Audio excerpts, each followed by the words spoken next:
Before I give floor to Mikayel and as a main moderator of this panel, I would just, my task is to give some technical information about how we proceeded with the recommendation and actually what happened from the technical side in yesterday's working groups.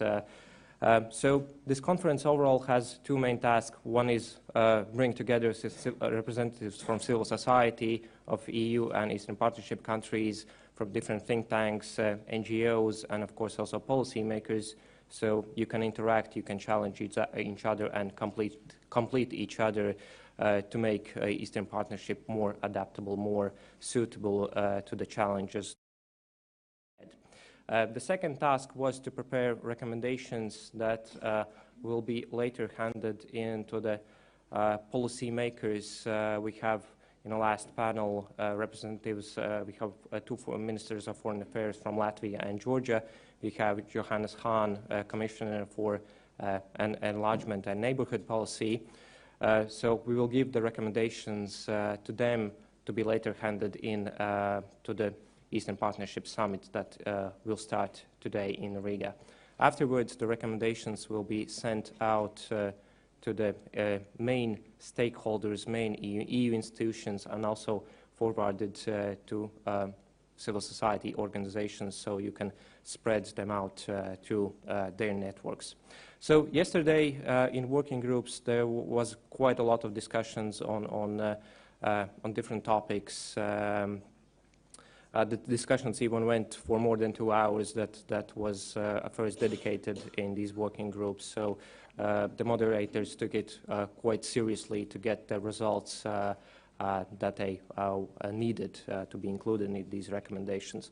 We finished recommendation paper around 1 hour, half an hour to 1 early this morning.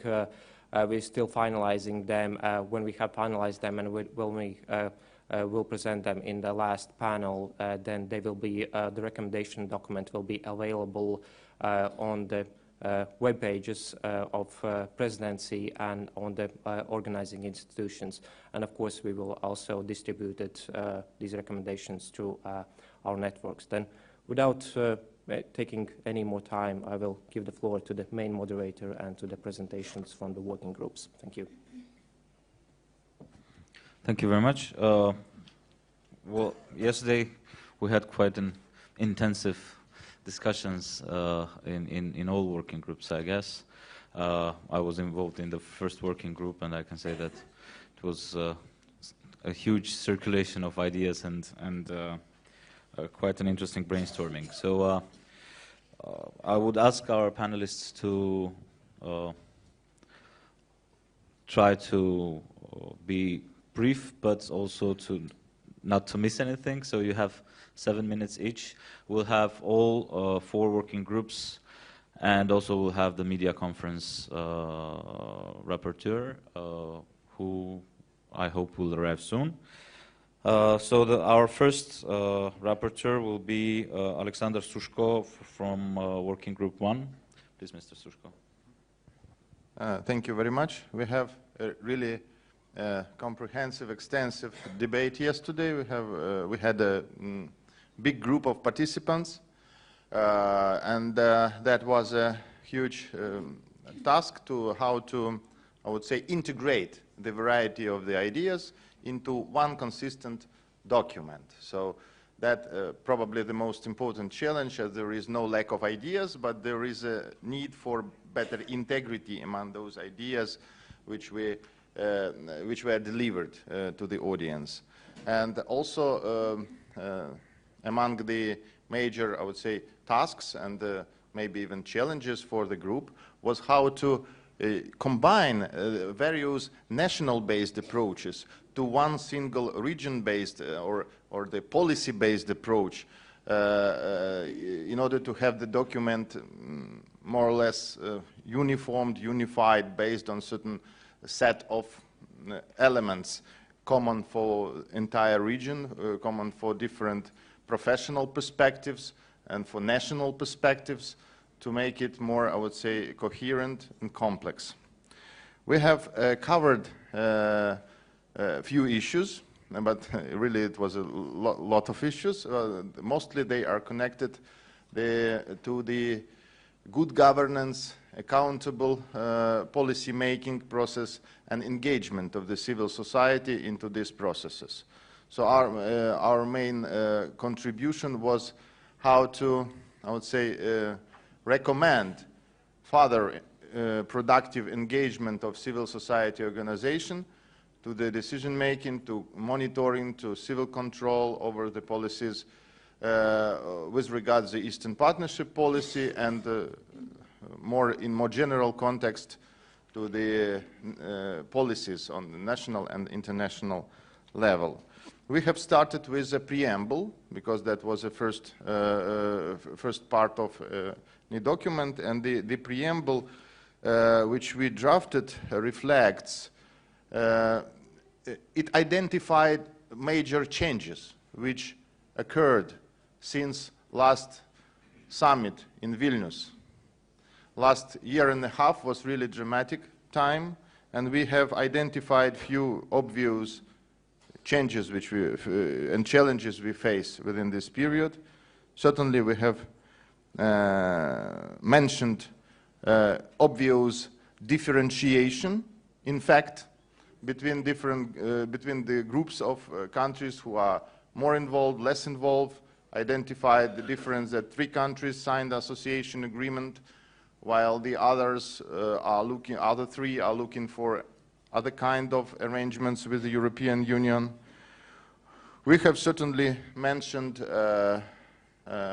aggressive policy of Russian Federation, which resulted in annexation of Crimea, and also continues military conflict in the east of Ukraine. We have identified that the propaganda, and most visible anti-European propaganda, became really noticeable in our part of the world, and there is a need for not for counter-propaganda, but for consistent and well-designed communication strategy and policy communication on the side of the EU, and also those actors who promote European values, European vectors of the policy and relevant reforms. So that is one of our areas identified as important. We also identify the challenge which we call the threat of marginalization of the civil society, when the civil society groups in some countries, in some areas, are totally eliminated from the process of decision making and civil control. And this is obviously that this threat will persist, so there will be a continuous threat of that. And in some country we see that there is a growing threat to any kind of independent civil society activity. And also we have identified that in this situation has worsened. Then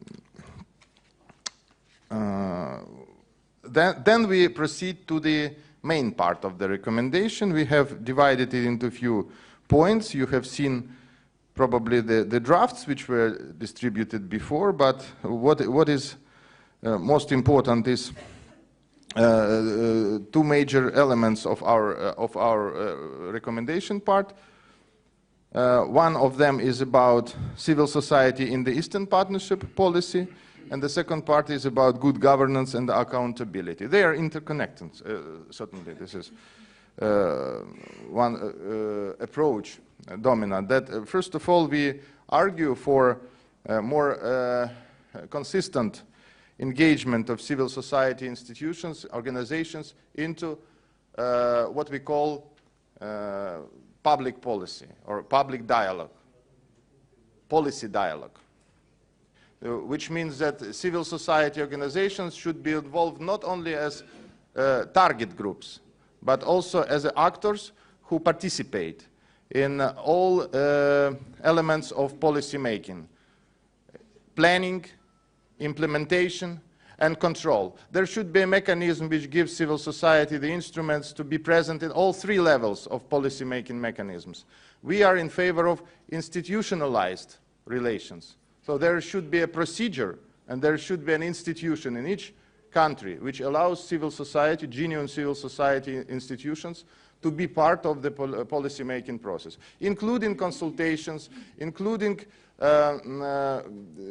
exchange of views, but also formal institutions should be set up. Formal regulations should prescribe for national governments to involve civil society on the regular basis, not on the basis of ad hoc, not as on a casual some basis, but on a well-designed procedure which guarantee involvement of the civil society. In particular, we mentioned that we need more substantial involvement into the summits.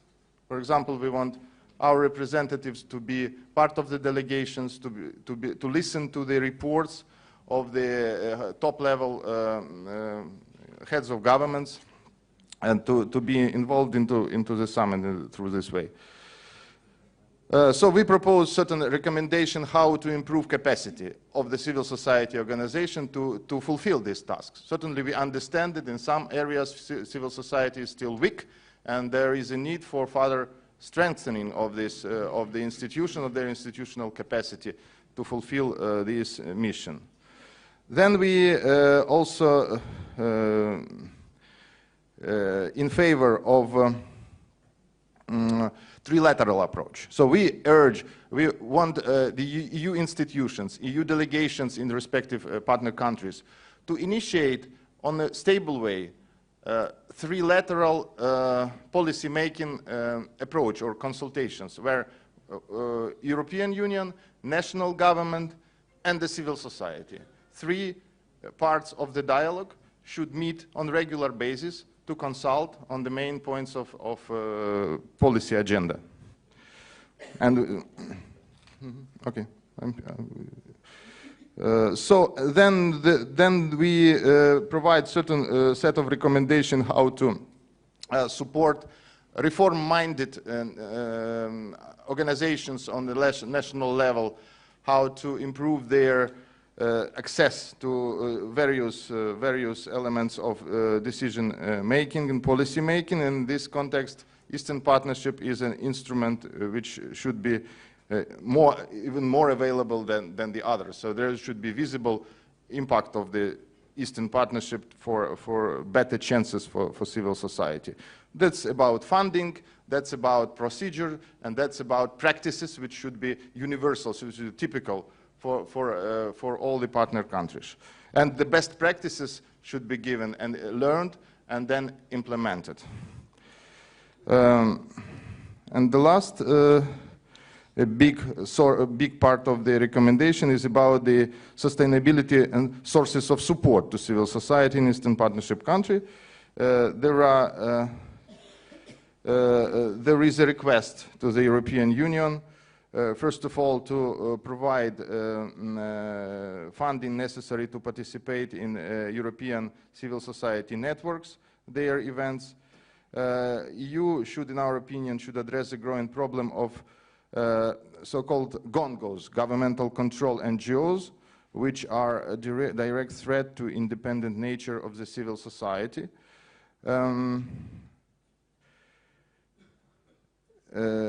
Also there are some other, I would not go to details, but we'll be ready to respond if there is some question. Thank you. Thank you very much, Mr. Sushko. We'll have a 10 to 15 minute question and answer session at the end after all the rapporteurs have presented their work. So just remember what you want to ask each of the panelists. Thank you very much. And our next panelist will be Mr. Oleg Shatbverashvili, who will introduce results of the Working Group 2 recommendations.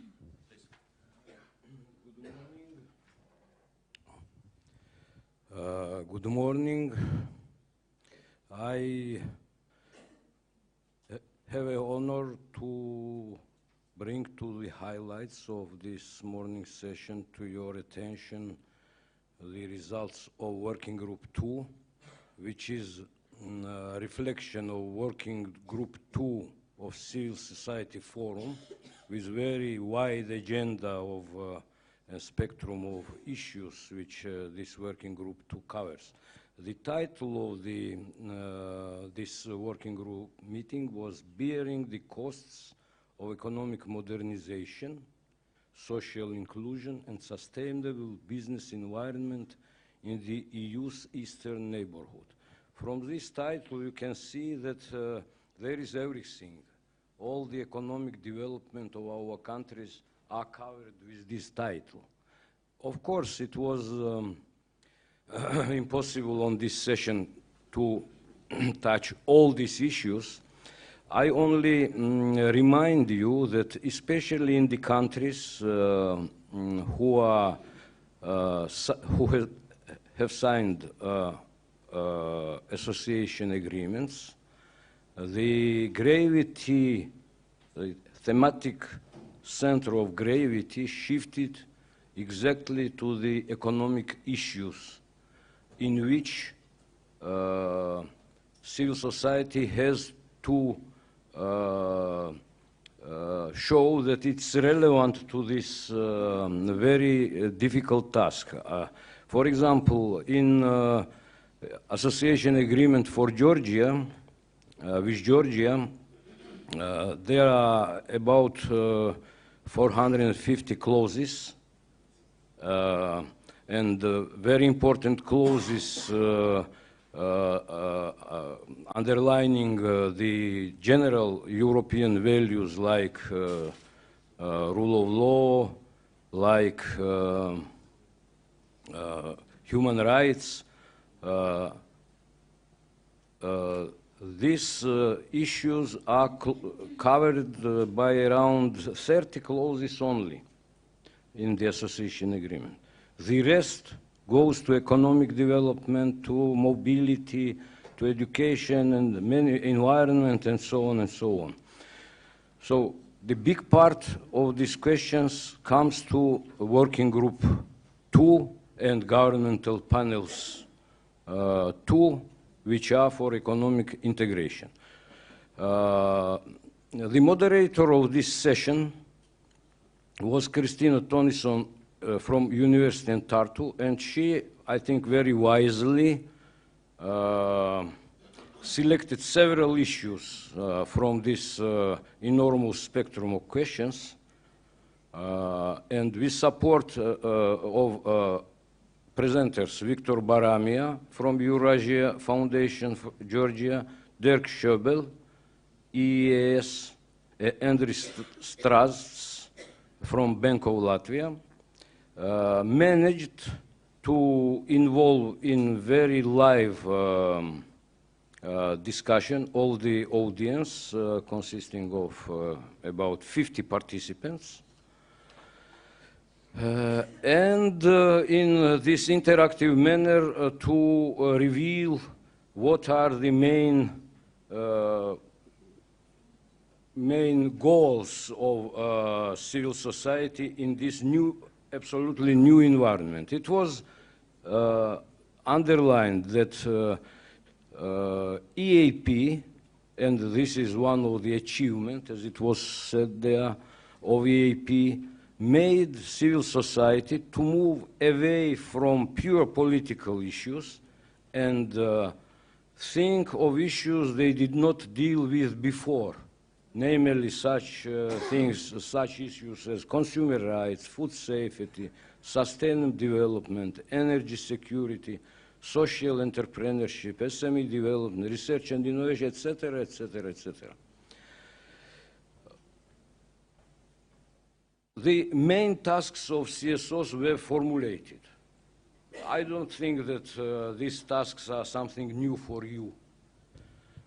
But anyway, promote sustainable development and have catalytic effect on this development, watchdogging, especially in implementation of association agreements in signatory countries, monitoring governments' attitudes and responsibilities, fight corruption, etc., etc. Check government spending and implementation of the action plans. In conclusion, the working group 2 came to the following. Civil society should be more engaged, more actively engaged to countries' modernization task with focus on entrepreneurship, social entrepreneurship, innovation, and education. To promote inclusion of different business communities to modernization, in particular through support to development of SMEs. This is a very important task, of course. I should say that many business communities simply are not involved in discussion of these Euro integration problems. So they, how to say, live outside this agenda. Civil society should focus on improvement of social situation and economic stabilities of countries, and civil society should demand that they reviewed EAP. You know that now EAP, the same as ENP in general, are under review. So soon we should have revised version of these programs. So reviewed EAP should bring more instruments to involve more people, especially young people, including younger teachers to universities. This topic was discussed very actively. It appeared that in our countries, all the university teachers are aged people. So there is a very high demand for younger teachers to join this corpus of teachers in universities. And finally,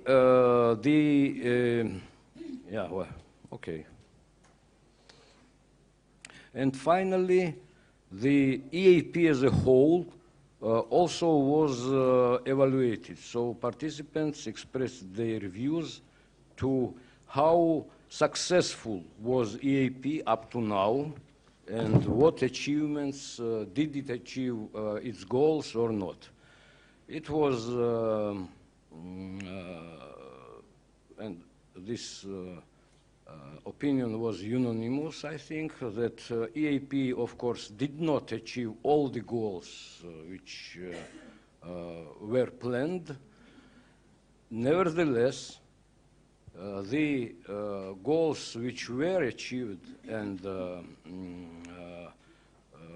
realized, such things as association agreements, signed association agreements, such things as visa-free regime for Moldova, and it seems that visa-free regimes for Ukraine and Georgia, which will be, I think, achieved soon, are great achievements, and without EAP, they simply could not be got. So these were the main results of our discussion, and thank you very much for your attention. Thank you very much, Mr. Shatbverashvili. We now give the floor to Mr. Stanislav Secrieru to introduce the results of the Working Group 3. Thank you. Thank you. I had the privilege to attend and participate in the debate dedicated to trans-border cooperation and sharing of experience from EU member states toward Eastern partners countries in terms of best practices. And I would like to share with you the highlights of our session. Probably I will start with 3 very general remarks. Then I would go through the challenges, problems, obstacles identified by our group. And I'll close up with preview of recommendations. The more detailed one you'll have inside the document. I will just mention several. Probably first general remark, and participants come to agreement that trans-border cooperation come a long way in developing or starting from a very simple initiatives evolving into much sophisticated cooperative projects which involve different stakeholders.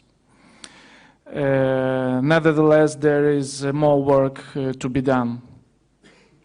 Second one is that Central European states managed, after the enlargement, to develop the profile of donor states, to develop expertise, and maybe even to have a division of labor in terms of priorities pushed, promoted in Eastern Partnership countries. But again, here are more things to be done in order to develop the capacities, to develop expertise, and maybe to channel funding to more critical areas. And the third one is self-reflective and more critical for donors and even for EU, is not to think what we can give to Eastern Partnership countries, but also to learn from Eastern Partnership countries. And one example mentioned was proposal of Belarus to hold Eastern Partnership Business Forum, which later was put into reality. Well, regarding the challenges and obstacles as far as regarding trans-border cooperation and sharing experience, several were identified. I will name 8 of them without going into many details, and probably during Q&A I could elaborate more. First one would be that less money are going to such kind of activities, because other priorities, sometimes more urgent priorities, are taking away these funds to cover the urgent needs. Second one mentioned during our debate was that we have less committed governments inside Eastern Partnership, non-EU donors, but also EU having different priorities. For instance, in case of US was mentioned the pivot to Asia. And then also not very important funding from EU going to civil society. The figure which was mentioned during our debate was 5%. Then a very critical point for Eastern Partnership civil society is that it's a very inward-looking, parochial, which is focused on the problems of own country and less to the regional problems. So the capacity to think in terms of regionality and not only in national terms. The fourth one mentioned was the dilemma between value-based approach to the projects and basically probably promoting across the borders democracy, and infrastructure-based approach, which physically connects much better those societies. So what should receive the priority, or how those should be combined? Another issue, critical one for the success of such kind of projects, was mentioned over the concentration of civil society in capital, and as a consequence less attention for cross-border projects or cross-border problems. Also, centralization of political systems in Eastern Partnership countries was mentioned as an obstacle. Then local authorities has less room to develop projects and often would require approval from the central authorities. What was brought an example that many projects, trans-border projects, which are successful are carried or implemented by central authorities. Then in such cases like Belarus was mentioned that authorities are looking for trans-border cooperation projects which are not generating as much transformation but are bringing real profits. And the projects which would aim for transformation, which make the democracy more sustainable or deepen democracy, are not very much interested for some governments in Eastern Partnership countries. And the last one was mentioned, weak capacity to develop regional projects. And if I still have time, I would like to... One more minute. Okay. First main priority to overcome these obstacles was a better coordination between donors to avoid overlap of in the funding, maybe to share information on more permanent basis, co-fund projects. Second, go deeper, finding new topics. Maybe corruption can be a common topic for several Eastern Partnership countries, and expand funding, which goes beyond traditional NGOs and looks at the grassroots movements. Prioritize funding according to regional demands. So in case of Moldova, Georgia, and Ukraine, it's more in terms of sharing experience, especially to follow monitoring and implementation of association agreements. In case of South Caucasus, we mentioned more funds for confidence building measures. Don't, or at least don't link bad performance on Eastern Partnership countries with the funding. Actually, the more funding should go to civil society where governments are underperforming. Not only sharing the experience between Central European countries and Eastern Partnership countries, but also develop capacity to share experience between Eastern Partnership countries about failures and successes on the road to EU.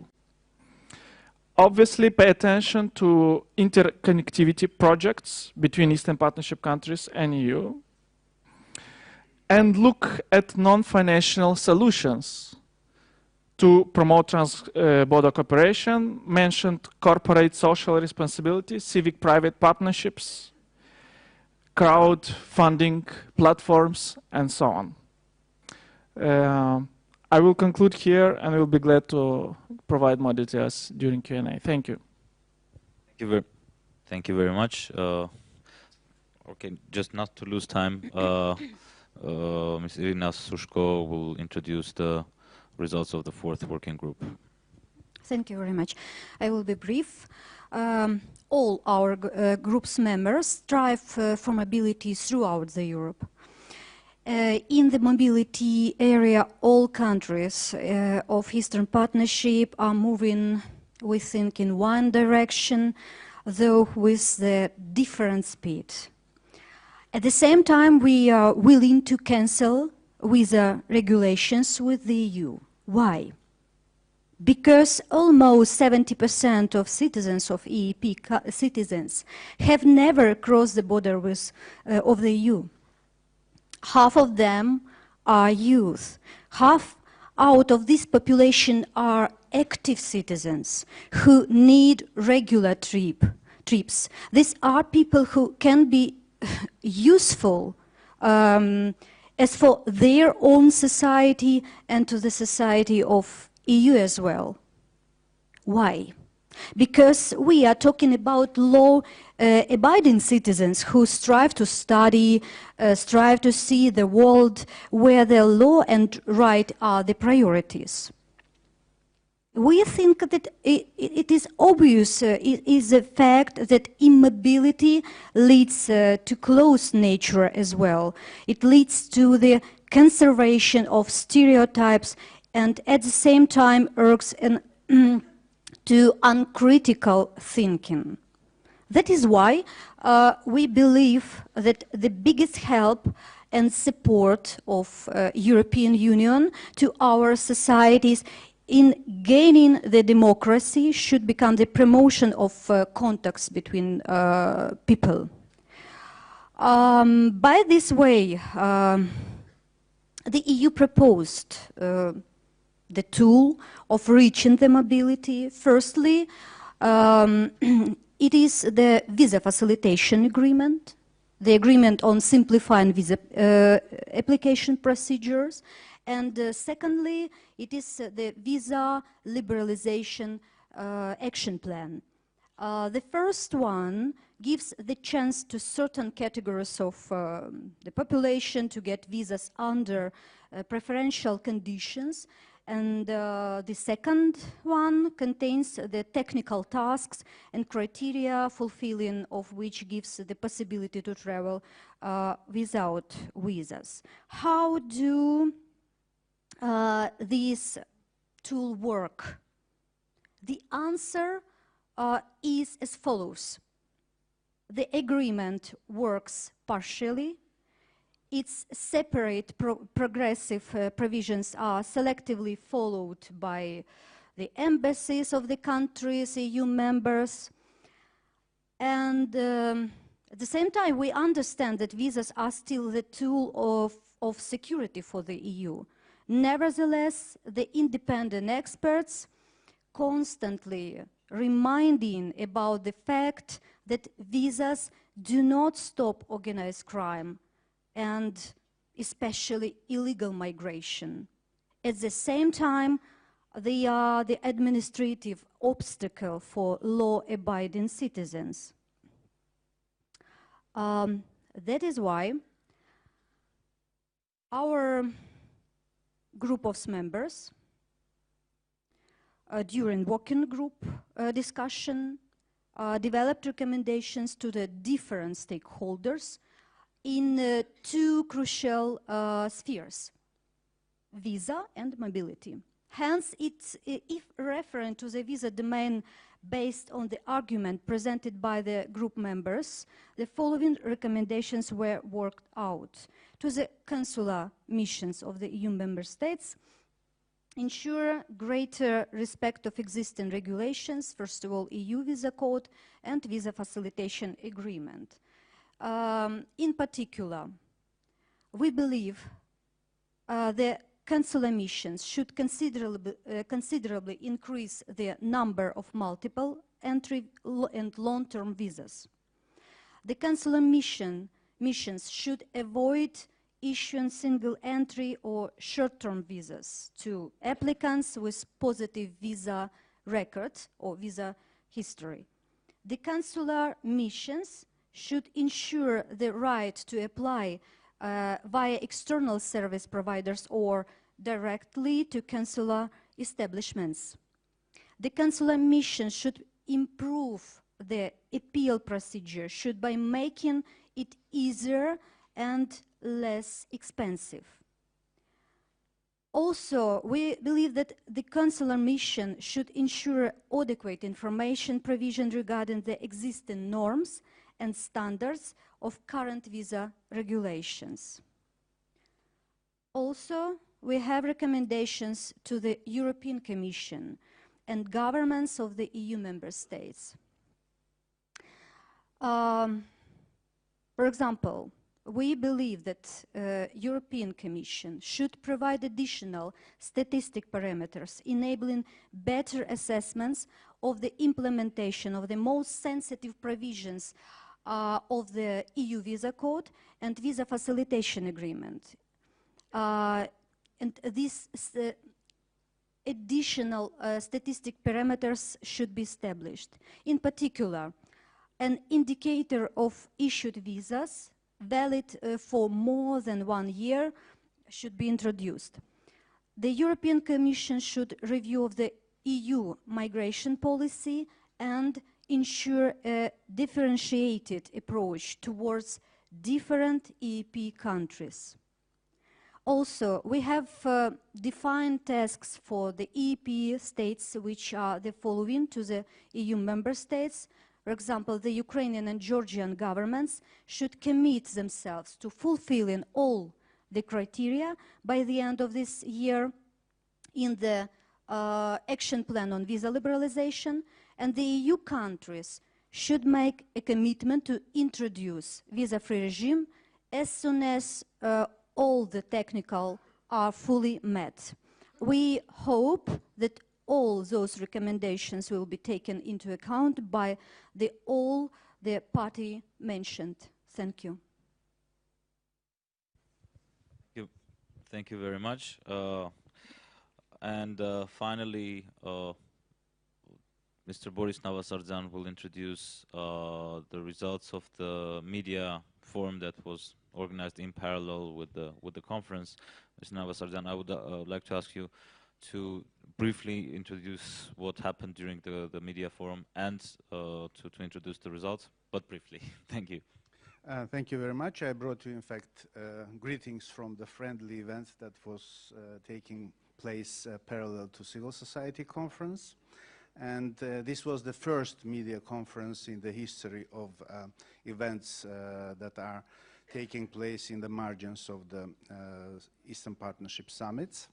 And we are very grateful to Latvian presidency to initiate this event, which proved that it is very important that such initiatives continue. And as a gratitude, I even put the tie of Latvian presidency, although it does not suit very much with what I wear. I have to say that these discussions yesterday were not just abstract speculations, because they were based on three researches that were conducted during last years and also during recent months. One is Media Freedom Watch research that is being implemented within the media sub-working group of the Civil Society Forum. The second was research conducted by EED. It was feasibility study on dedicated to the challenges of Russian propaganda to the Eastern Partnership, challenges for the Eastern Partnership countries. And the third research, which is just, as far as I understand, is presented in the website of the Civil Society Forum, another research on impact of Russian propaganda, which was conducted with support of Civil Society Forum and implemented by Slovak Memo 98 organization in cooperation with 6 partners from each of the Eastern Partnership countries. So this was the ground for the discussions during media conference, and we of course paid a lot of attention to specifically the issue of Russian propaganda and its impact. And it was specified there that it influences negatively not only the public of our countries, but also damages the profession and the industry, a journalistic profession and media industry in all Eastern Partnership countries. On the other hand, it displayed and highlighted the problems and diseases that exist in the media sphere of each of the country, despite the fact that, of course, immunity of national media towards this new challenge are different. But still, each of the countries, beginning from Georgia, which has the best immunity according to the researches, and ending with Belarus, which is the most vulnerable in terms of influences of Russian propaganda, all have a lot of things to do. And in fact, there were no new ideas about what has to be done in the level of EU and national governments in the Eastern Partnership countries, what kind of policies have to be developed. But all the suggestions, all the ideas had a flavor of responding this new, very specific challenge. And I will just briefly introduce the areas where specific action were developed, and I hope that very soon the conclusions of the media conference will be presented publicly as well. But in general, the areas where strong policies are important are permanent monitoring of the situation, both in terms of freedom of expression in the Eastern Partnership countries and the challenges of propaganda and manipulations, which is becoming really a threat for the society and the industry. Public broadcasters are becoming very important, although their development during last years was not that promising in all 6 countries. Either they do not have public broadcasters, or these public broadcasters are unable to implement their mission. But given that these are the media that could implement targeted editorial policy, they are becoming very crucial as a player. Also, the role of national regulators is becoming very important because it is a very challenging issue to ensure such a regulation in the countries that would provide diversity, both in terms of diversity of national media, especially broadcasters, because television is remaining the main source of information in all our countries, but also diversity of those international and foreign TV channels and media that are presented in various cable networks. Because in most of the countries, domination of mainstream and pro-government Russian TV channels in many cable packages is still so. Then, of course, you understand logically, I do not want to speak in depth. If there will be questions, I could elaborate more on that. But all areas related with media activity, journalistic education, media literacy, new media, all areas are targeted by this new challenge. And we, in details, spoke yesterday about what has to be done in each of these areas. Maybe one thing was not enough discussed, and probably this is the exercise for the next events. I hope we will not wait till the next summit to organize a media conference, and this idea was also discussed yesterday. This is isolation of propaganda war perpetrators, be it individual journalists or media that are not media at all, but are tools of information wars, and that is their only mission, in fact, in the current situation. Thank you. Thank you very much. Well, as you can see, civil society has a lot of expectations, requests and demands from both national authorities and the EU. This occasion is very important to address these expectations. We have very little time left for question and answer session, and plus we have also Mr. Bielacki who wants to introduce a resolution, to propose a resolution to the conference. So probably I'll give the floor to Mr. Bielacki first, and then we'll have just a 5 minutes question and answer session. Thank you. Доброе утро. Я прочитаю. Good morning. I'm going to read this resolution. There is an English resolution about political prisoners. The second form of the... we are demanding to free political prisoners, and we think that political imprisonment doesn't meet all the commitments which were taken by them, and political prisoners should be freed, and persecution of NGOs should be stopped, and the human rights should be supported. That is a very short resolution.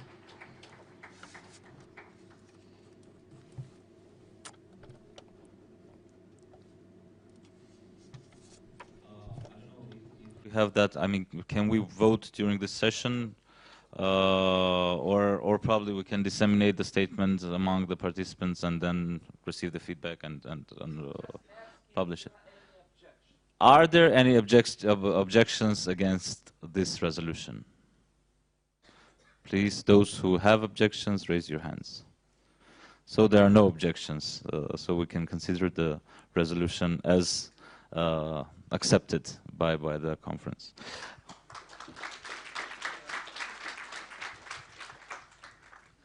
Okay, so now we go to the very, very small question and answer session. I would like to ask everyone to be very brief in both questions and statements. So the floor is yours. Is there anyone who wants to say anything regarding the presentations? Please, Mr. Bobinski. Thank you very much for passing that resolution on political prisoners, but the question is, do we have the issue of political prisoners in the resolution? Do we have the issue of political prisoners in the resolution?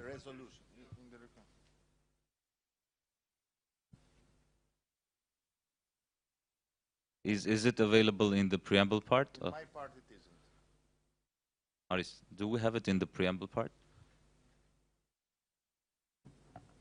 There's a similar statement regarding the rights of free speech, regards of freedoms regarding Azerbaijan and Belarus, but we can make small tweaks to it to also address this specific issue that was also put forward in resolution. Yeah, maybe may I propose in the first page when we indicate some changes. For example, we say about negative changes since previous here in the issues of security, and then we refer to propaganda, we refer to some other negative developments, and we can add also to the worsening situation with regards political prisoners in some countries. Mm-hmm. Okay. So we'll probably have a bit of work after the session just to make some minor additions in the text. Yeah, sure. Thank you. Other questions or statements? Okay, looks like people had quite an interesting evening yesterday. Please. The gentleman there.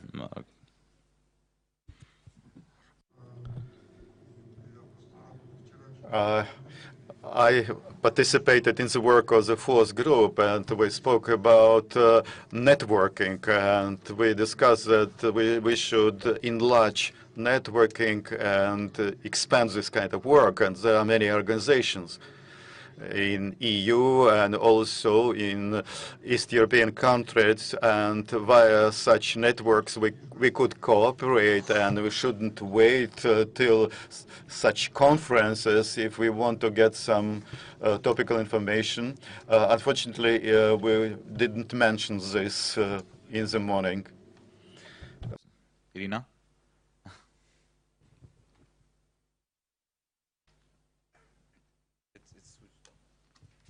Recommendations, of course, will be included in the text, the general text, because my speech was brief. Okay, so I just want you to fix that. We were not introducing the full text of the resolution, but we're just briefing you on yesterday's work and major conclusions that were made. So the text has more in it than basically was introduced. But unfortunately, we came to the end of the session. I would like to thank our rapporteurs for quite an interesting presentations, and thank the audience for attention and for not having too many questions. Thank you very much.